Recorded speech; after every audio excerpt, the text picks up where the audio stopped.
in Texas. Digging through the rock is a job for the stout of heart, and the original owner of the pawnshop was a formidable individual. That basement is only partly under the ground level. The windows of the two apartments peek out above the hard-baked dirt like suspicious prairie dogs. Most of the time, the prairie dog's eyes are shut, since the windows are heavily curtained. The main floor, up a set of 6 steps at the entrance, is the pawnshop proper, where Bobo Winthrop reigns by day.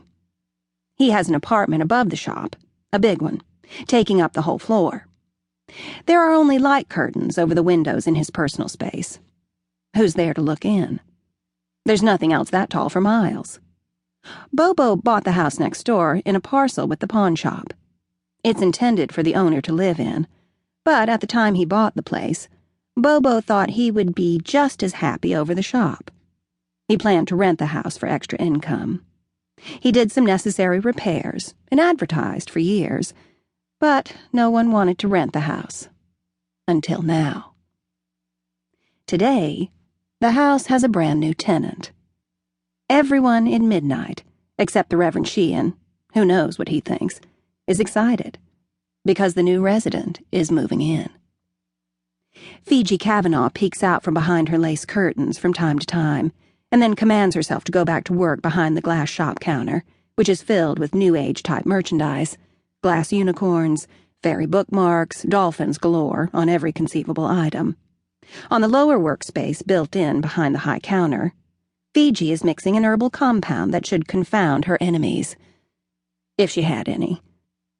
She is fighting the impulse to dig into the Hershey's Kisses she keeps in a bowl on the counter for her customers. Her customers just happen to like Fiji's favorite candy.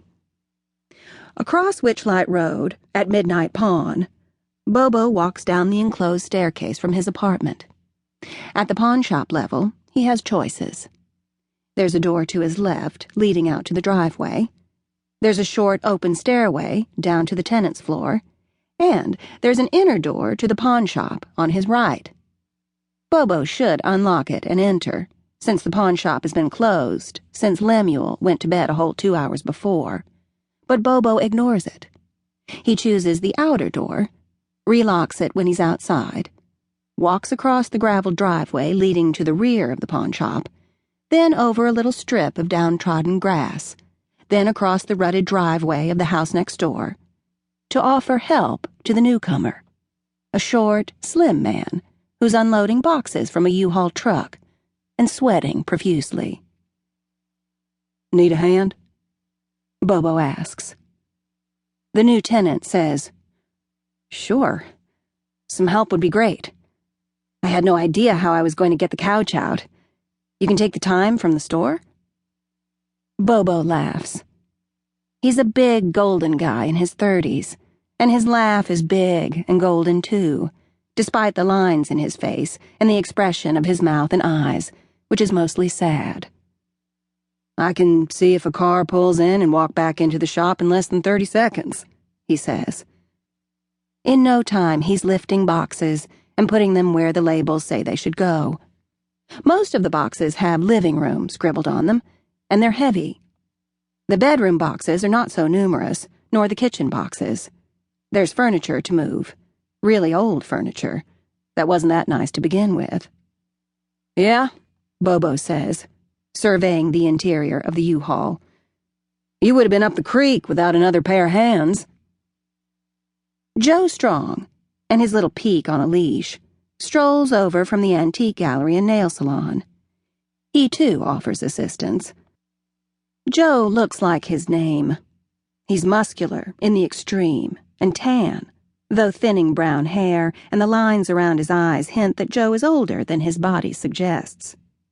Since Joe's obviously a great box lifter, the new tenant accepts his help, too, and the job goes faster and faster. The Peak, Rasta, is tethered by his rhinestone leash to the front post of the porch, and the new tenant unearths a bowl from a kitchen box and fills it full of water for the dog. Looking out her front window, Fiji wonders if she should go over to help too, but she knows she can't carry as much as the guys. Also, Mr. Snuggly has an ongoing feud with Rasta.